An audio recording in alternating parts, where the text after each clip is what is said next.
नमस्कार दोस्तों, बहुत स्वागत है आप सभी का। और इसी के साथ देखिए, कल जिस प्रकार से एसएससी रिफॉर्म्स को लेकर के एसएससी सीजीओ कॉम्प्लेक्स के बाहर सभी टीचर्स ने यहाँ पर एक पीसफुल अपना डिस्कशन किया, वार्तालाप की एसएससी चेयरमैन के साथ जो वार्तालाप हुई है उसके क्या क्या पॉइंट्स हैं, जो की पॉइंट्स सामने आए हैं, आज इस वीडियो में हम यहाँ पर जानेंगे। आप ऐसे कई स्टूडेंट्स के मैसेजेस यही बात के लिए थे कि आखिर किस प्रकार से आगे अब हमारे जो मन के सवाल हैं कि क्या इन सभी चीज़ों के बाद 2024 का एग्ज़ाम कैंसिल हो जाएगा या फिर अब टीसीएस पेपर नहीं बनाएगा तो आखिर अब सिलेबस में चेंज होगा या पीवाईक्यूज पढ़ने हैं नहीं पढ़ने, कैसे अब आगे की तैयारी करें, इन सभी चीज़ों को लेकर के आज के सेशन में बात करेंगे। बाकी जहां जितना हो सकता है, जो भी 2024-2023 के अलग अलग एग्जाम्स को दिए हैं, जिनके साथ आपको ऐसा लगा है कि कहीं ना कहीं कुछ गड़बड़ हुई है, उनके रिजल्ट्स में भी कुछ ना कुछ ऐसा था जो कि नहीं होना था। बच्चे मार्क्स लेकर आ रहे हैं लेकिन उसके बाद भी उनका सिलेक्शन नहीं हो रहा है, तो उन सभी तक ज़रूर पहुँचाइएगा। और आने वाले 2025 के जितने भी साथी हैं, ये मत सोचिएगा कि ये चीज़ें आपके लिए काम की नहीं है, क्योंकि आने वाला एग्ज़ाम आप ही को यहाँ पर देना है। अभी आप में से कई लोग इस बात के लिए भी सोच रहे होंगे कि 2025 का जो एग्ज़ाम का नोटिफिकेशन है वो भी अभी अप्रैल में आना है, ये रिफॉर्म्स भी चल रहे हैं, तो क्या अब हमारा नोटिफिकेशन आएगा समय पर, क्या बदलाव होंगे, इन सभी चीज़ों के ऊपर डिटेल में यहाँ पर डिस्कस करेंगे। देखिए, सबसे पहले एक बात बता दूँ, कल जिस प्रकार से मीटिंग हुई, जिस प्रकार से डिस्कशन हुआ, वहाँ पर कोई भी चीज़ रिटन में प्रूफ नहीं हुई है, सिर्फ वर्बली बताई गई है, सिर्फ बातों के द्वारा ये सारी चीज़ें समझ में आई हैं। जो भी एक डिस्कशन, जैसे सभी टीचर्स आप लोगों ने देखा होगा कई सारी वीडियोस में, वहाँ पर जो 2 स्टूडेंट्स थे और उनके साथ अभिनय सर भी वहाँ पर अंदर गए, चेयरमैन साहब से बात हुई और क्या क्या वहाँ पर उन्होंने कंक्लूजन किया। सबसे बड़ा और सबसे इम्पॉर्टेंट पॉइंट ये था कि अभी कंक्लूजन जो है वो कोई रिटन एग्रीमेंट नहीं आया है, कोई रिटन अभी नोटिफिकेशन इन्होंने जारी नहीं किया है, लेकिन हाँ वर्बली बहुत सारी बातें हैं जो कि सामने आई हैं, जो कि पता चली हैं। और उस वर्बल एश्योरेंस के बाद भी अगर हम बात करें तो अभी फर्दर कुछ मीटिंग्स और पेंडिंग है, जो कि इस हफ्ते और आपकी लाइनअप होंगी और उसके बाद जाकर कहीं इन सभी चीज़ों पर स्पष्टीकरण आ जाएगा। कुल मिलाकर के फिलहाल कल जो आप सबके कई सारे प्रश्न थे, जिनमें आपका ये भी था कि क्या 2024 वाले जो स्टूडेंट्स हैं जिनका सिलेक्शन नहीं हो पाया है, क्या उनका रिजल्ट रिवाइज होगा, तो सबसे बड़ा आंसर था कि नहीं, रिजल्ट पे कोई भी अब दोबारा से रिवाइज रिजल्ट नहीं आएगा। लेकिन आने वाली चीज़ों में कुछ बदलाव करेंगे। कई क्वेश्चंस गलत थे मेंस के एग्जाम में, सीजीएल का जो मेंस पेपर हुआ था 18 और 20 जनवरी को, और उस चीज़ पर भी एक्सेप्टेंस आया है, उस बात पर भी उन्होंने स्वीकार किया है कि हाँ भाई वो क्वेश्चंस गलत थे, हम भी मानते हैं। इवन चेयरमैन साहब ने भी इस बात को माना है कि हाँ वो सवाल जो थे वो यहाँ पर गलत दिए गए थे। तो अभी कुछ फर्दर मीटिंग्स हैं, सभी टीचर्स ने, मतलब एक नहीं सभी टीचर्स ने अपनी अपनी बात रखी यहाँ पर, और उसी के साथ जितने भी टीचर्स थे सबने अपना पॉइंट जो पूरा डिटेल में स्टूडेंट्स के हित में एक एक सवाल जो आप लोग पूछना चाहते थे उन सभी पर वार्तालाप हुआ। अब सबसे पहले अगर हम बात करें तो देखो, आपका वर्बली एश्योरेंस दिया गया है दूसरा, आपको लग रहा होगा 22 अप्रैल के अंदर हमारा एग्ज़ाम डेट आ जाएगा, हमारे एग्ज़ाम का जो नोटिफिकेशन है बेसिकली वो आ जाएगा। तो पहली चीज़, अब वो चीज़ नहीं होनी, जैसा कि पता चला था कि आपके एग्ज़ाम का नोटिफिकेशन अब लेट हो सकता है, जो कि कल ही ये बात सामने आई थी, क्योंकि हमें भी यही लग रहा था कि देखो भाई अभी 15-20 दिन है, एग्ज़ाम का नोटिफिकेशन आ सकता है, तो इतनी जल्दी ये चीज़ें कैसे हो पाएंगी। लेकिन वहाँ पर ये सामने आया कि अभी आप लोग का जो सीजीएल का एग्ज़ाम है वो हो सकता है कि डिले हो जाए, इतनी जल्दी वो चीज़ें आपके सामने नहीं आएंगी। मतलब एग्जाम का जो नोटिफिकेशन है वो मोस्ट प्रोबेबली अभी आपका लेट होगा, तो डेट भी लेट होगी, एग्जाम भी लेट होगा, लेकिन आपके पास तैयारी के लिए समय रहेगा। पहली चीज़ यहाँ पर कि अभी हमारा जो एग्जाम का कैलेंडर दिया था उसके अकॉर्डिंग एग्जाम नहीं होना है। देखिए, दूसरे पॉइंट पर बात करें कि जो मेंस का पेपर हुआ था, मेंस में जैसे नॉर्मलाइजेशन को लेकर के मार्क्स आपके बदले हैं, तो मेंस का पेपर अब रहेगा सिंगल शिफ्ट में। एग्जाम की डेट तो अब लेट होगी, लेकिन अब से जो मेंस का पेपर हुआ करेगा 2025 से, वो आपका एक सिंगल शिफ्ट में होगा, और नॉर्मलाइजेशन जो होती थी वो अब नहीं होगी। यानी अब जब नॉर्मलाइजेशन का वैसे भी अगर देखा जाए तो इनका जो फॉर्मूला था वही इतना डिफिकल्ट था, तो उसको लेकर के भी बातचीत की, पता चला कि भाई देखो अब मेंस का पेपर हम एक ही शिफ्ट में कराएंगे और एक ही दिन में आपका ये पेपर होगा, तो नॉर्मलाइजेशन का भी कोई मतलब यहाँ पर बनता नहीं है। तो नॉर्मलाइजेशन भी आपका क्या हो रहा है, खत्म हो रहा है मेंस के लेवल पर, जो सीजीएल का आप एग्जाम देते हैं एसएससी के द्वारा जो आपका पेपर रहता है। लेकिन उसके अलावा क्या, तो उसके अलावा परसेंटाइल मेथड जो है, एक नई इन्होंने नाम जो है वो दिया है, परसेंटाइल मेथड पे कैलकुलेट करके लोग अपना वहाँ पर रैंक आपकी जो मार्क्स हैं उनको यहाँ पर निकालेंगे। लेकिन उस पर भी अभी स्पष्टीकरण नहीं है, हो सकता है कुछ बदलाव यहाँ पर देखने को मिले, जब तक रिटन में सारी चीज़ें नहीं आ जाती। आप भी इस चीज़ पर थोड़ा सा ध्यान रखिएगा। बट हाँ, नॉर्मलाइजेशन खत्म कर दिया, परसेंटाइल मेथड करके कुछ ये लेकर के आएंगे, जिससे कि नए आने वाले जो भी आपके एग्जाम्स होंगे उसमें मार्क्स को ईजिली ये कैलकुलेट कर पाएंगे, रैंक बन पाएगी, मेरिट आपकी तैयार हो पाएगी।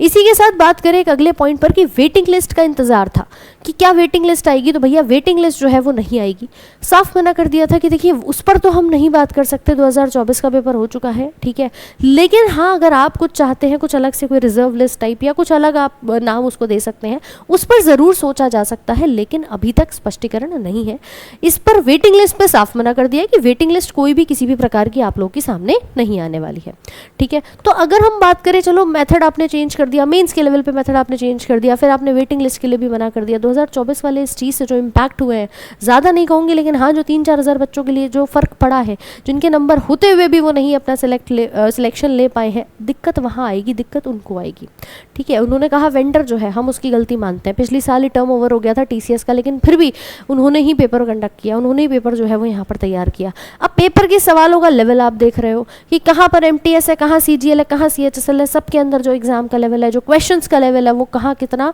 वेरी करता हुआ दिख रहा है कि MTS के अंदर आप लेवल पूछ रहे हो CGL का और CGL में लेवल आपने दे रखा है MTS का। तो इस पर भी एक्सेप्टेंस था, हर चीज़ पर ये मानो कि चेहरे पर थी वो झलक कि हाँ भाई कुछ तो हमने गलत किया है, मान रहे थे इस बात को। बाकी उनका ये कहना था कि TCS का वेंडर जो है वो अब चेंज कर दिया जाएगा, अब TCS पेपर नहीं बनाएगा। और अगर TCS पेपर नहीं बनाएगा तो आपके मन का भी ये सवाल है कि फिर हमें PYQs पढ़ने हैं कि नहीं पढ़ने, क्या हमारे विगत वर्षों के प्रश्न महत्वपूर्ण है कि नहीं, मैं उस पर भी अभी आऊँगी यहाँ पर। पहली चीज़ तो ये सुन लो, सिलेबस में बदलाव नहीं हुआ है। कई लोग ये सोच रहे हैं कि मैम सिलेबस चेंज हो गया है, सिलेबस चेंज नहीं किया है। अभी जैसा लेवल रखा था, जो आपके नोटिफिकेशन में सिलेबस आता था मैथ्स, रीजनिंग, इंग्लिश, GS का, वो वैसा ही है, लेकिन वेंडर चेंज किया है। और वेंडर चेंज करने से जब भी पेपर वेंडर के चेंज होने के बाद बना है, वो पेपर आसान आया, कहीं ना कहीं ईजी टू मॉडरेट आया, टफ पेपर नहीं आया। तो पहली चीज़ इस पर ध्यान देना कि अगर पैटर्न चेंज होता भी, अगर वेंडर चेंज होता भी, तो भी आप लोगों के लिए यहाँ पर पेपर जो आएगा 25 का वो इजी टू मॉडरेट ही आएगा, क्योंकि वो जो वेंडर नया आता है ना, वो भी ये देखता है कि भैया पिछले पैटर्न पे क्या चीज़ें पूछी गई हैं, तो उस आधार पर टफ क्वेश्चंस तो आपको देखने को नहीं मिलने चाहिए। लेकिन हाँ उनका ये कहना था कि चलो मान लो वेंडर भी चेंज कर रहे हैं, लेवल को हम मेंटेन करके रखेंगे कि अब अगर 10वीं पास की परीक्षा है, MTS का पेपर है, तो उसमें MTS के लाइक 10वीं पास के लाइक पेपर होने चाहिए, क्वेश्चंस जो है वो उस तरह से यहाँ पर सेट होने चाहिए। अगर ग्रेजुएशन लेवल का एग्जाम है तो उसके अंदर सवाल ग्रेजुएशन लेवल के रहने चाहिए, मतलब उस तरह से कि वो एक एस्पायरिंग जो भी आपका कैंडिडेट है, जो भी यहाँ पर दे रहा है एग्जाम को, उसका आधार वहाँ पर रहना चाहिए, उसकी तैयारी इस प्रकार से यहाँ पर रहनी चाहिए। सेकेंड थिंग बात करें कि एग्जाम का सीक्वेंस, जैसे कि यूजुअली आप देखते हो इन्होंने लेवल वाइज कर दिया कि भाई पहले हम CGL का पेपर कराएंगे, उसके बाद आपका जब CGL की भर्ती क्लियर हो जाएगी, कई बार क्या रहता है बच्चे ने CGL भी भरा है, CHSL भी भरा है, MTS भी भरा है, तीनों में कहीं ना कहीं उसकी पोस्टिंग जो है वो लग गई है, कहीं ना कहीं उसकी रैंक तीनों में बैठ रही है, और उसके बाद एक जगह वो ज्वाइनिंग लेता है, बाकी 2 सीट्स खराब होती हैं। तो कुल मिलाकर इनका ये कहना है कि अगर हम CGL का पेपर करा रहे हैं तो पहले अगर आप CGL अप्लाई कर रहे हो तो आपका CGL में सिलेक्शन होगा, ज्वाइनिंग ले लो, कंप्लीट हो जाएगा, उसके बाद फिर CHSL का भर्ती जो है वो सामने आएगा, फिर उसके बाद उसमें अगर कोई ज्वाइनिंग लेना चाहता है तो आपकी प्रेफरेंस वो होनी चाहिए, और अगर आपको MTS में लेनी है तो आपकी प्रेफरेंस वो होनी चाहिए। तो सीक्वेंस यहाँ पर फॉलो होगा, पहले CGL लेवल की भर्ती आएगी, फिर CHSL आएगी जो 12वीं पास रहती है, और उसके बाद आएगी 10वीं पास वाली MTS की भर्ती, जिससे कि आपका भी जो एक गोल है वो सामने आए कि भैया आपको अगर लेनी है ज्वाइनिंग तो एक ही में लेना। बच्चे आजकल अलग अलग जितने भी फॉर्म्स दिखते हैं कि क्या जा रहा है, 100 रुपये का फॉर्म है, फटाफट से भर देता हूँ, लड़कियों के लिए तो वैसे भी फ्री है, चलो सारे ही भर देते हैं। तो यहाँ ये जो डिस्क्रिपेंसी हो रही है, जो एरर आ रहा है, जिसकी वजह से कई सारी सीट्स देखने को मिलती हैं कि वैकेंट रह गई, फिर बाद में कोई रिजर्व लिस्ट नहीं है, अब करे तो क्या करे, ना तो वैकेंसी पूरी उतनी आती है, और जो आती है उसमें सीट्स भी आधी इस प्रकार से चली जाती हैं, तो आगे इन सभी चीज़ों पर भी इम्पैक्ट पड़ेगा। एग्जाम का सीक्वेंस जैसा कि आपका सीनियरिटी ऑर्डर है, according to your level of exam वो रहेगा कि पहले आपका CGL हो रहा है, फिर उसके बाद CHSL हो रहा है, और उसके बाद आपके MTS का एग्जाम, मतलब कुछ ऐसा इनका प्लान है कि हम इस तरह से भर्ती को अब लेकर के आएंगे। और इसी आधार पे CGL भी, क्योंकि देखो बदलाव ऐसा नहीं है कि उनको नहीं पता है, उनको नहीं याद है, अगर 16-17 क्वेश्चन TCS ने गलत दिए हैं तो भैया उनको एक एक वैल्यू तक याद है कि अच्छा ये चीज़ें यहाँ पर गलत हो रही हैं। तो ऐसा नहीं है कि उनको खबर नहीं है, खबर है, बट कर कुछ नहीं सकते, कहते हैं हमारे पास ये राइट जो है वो नहीं है, उसके लिए DOPT और बाकी कोर्ट की तरफ, सरकार की तरफ जो है वो बात करनी पड़ेगी। तो इसीलिए फिलहाल एग्जाम का जो सीक्वेंस है उसके ऊपर बात करी गई है कि ये सीक्वेंस कुछ इस तरह से रहने वाला है, वेंडर चेंज होगा, और इसी के साथ एग्जाम जो रहेगा आपका उसकी फीस में भी हो सकता है बढ़ोतरी हो जाए। क्यों हो जाए? क्योंकि देखो जब बात आई ना कि भाई एग्जाम सेंटर पे बच्चा जाता है, इस बार आपने देखा कह दिया गया कि भाई कई एग्जाम्स के अंदर हमारा टेक्निकल ग्लिच आ गया है, कई बार कीबोर्ड आपका काम नहीं करता, टाइपिंग का टेस्ट है, सेम डे है, स्टूडेंट पे वैसे ही प्रेशर है, टाइपिंग करने जाता है तो वहाँ पर उसके कीबोर्ड में कोई कीज़ काम नहीं कर रही हैं, कीबोर्ड जो है वो ख़राब निकल रहा है। तो ये जो आपका यहाँ पर इंफ्रास्ट्रक्चर है जो ख़राब देखने को मिल रहा है, इसकी भरपाई कौन करेगा? इसके लिए क्या वो स्टूडेंट, उसका जो टाइम वेस्ट हो रहा है वो यहाँ पर करेगा सफ़र, जो 1-1.5 साल से 2 साल से मेहनत कर रहा है, उस टाइपिंग को सीख रहा है और सोच रहा है कि हाँ भाई मैं जाऊँगा तो मेरे पास अपना कीबोर्ड होगा। तो उनका कहना यह है कि देखो भाई, पहली चीज़ हम मेंस को करा रहे हैं एक सिंगल शिफ्ट के अंदर, सिंगल शिफ्ट में कराने के बाद भी अगर हम यहाँ पर एग्ज़ाम के इंफ्रास्ट्रक्चर पे भी ध्यान दें कि हमें एक ही शिफ्ट में इतने सारे बच्चों को बुलाना है, तो एग्ज़ाम के लिए थोड़ा सा फीस भी हो सकता है बढ़ानी पड़ जाए। 100 रुपये का फॉर्म है, उसको जैसे भी होगा ये थोड़ा बहुत बढ़ाएंगे, तो उसके ऊपर भी वार्तालाप यहाँ पर अभी हो सकते हैं। तो ऐसे कई सारे मुद्दे सामने आए हैं। बाकी इस बात पे भी चर्चा हुई है कि भाई जो फाइनल आप लोग अपना रिजल्ट करते हैं, ठीक है, डॉक्यूमेंट वेरिफिकेशन जो है वो आपका स्टार्टिंग में क्यों नहीं हो रहा है, किस तरह से आप उस डॉक्यूमेंट वेरिफिकेशन को पहले नहीं करें, उनका काम नहीं है डॉक्यूमेंट वेरिफिकेशन कराना। एसएससी की तरफ से एसएससी चाहती है कि हम कराएं, लेकिन उसको मना कर दिया जाता है कि हम डीवी नहीं करा सकते हैं पहले। तो इन सभी चीज़ों पर जब डीवी नहीं होगा तो बच्चा जो ज्वाइनिंग के लिए जा रहा है वो यहाँ पर दिक्कत कर रहा है कि भैया वो ज्वाइनिंग आपकी अलग अलग एग्जाम्स को भर करके अपनी सही प्रेफरेंस को नहीं चुन पा रहा है। तो कुल मिलाकर के जो फाइनल रिजल्ट आ रहा है, जो आप अपनी आंसर की दे रहे हैं, इन सभी चीज़ों पर बदलाव होने हैं, रिफॉर्म्स होने हैं। और इन सब को लेकर के फिलहाल जो वर्बली बातें हुई हैं वो कुछ इस प्रकार से हैं। और फर्दर अभी लगातार 5-6 दिन तक मीटिंग्स होंगी, सभी टीचर्स जो हैं वो अलग अलग अपने अवेलेबिलिटी के अकॉर्डिंग जाएंगे, बात करेंगे और जिस तरह से भी फाइनल आउटपुट आता है वो आप लोगों तक कन्वे किया जाएगा। तो फिलहाल के लिए जो स्टूडेंट्स ये सोच रहे हैं कि भैया PYQs पढ़ने या नहीं पढ़ने, तैयारी बंद कर दूं, चालू कर दूं, क्या करूं, कैसे करूं, आप अपनी तैयारी वैसे ही रखिए, आप अपनी प्रिपरेशन को कंटिन्यू रखिए,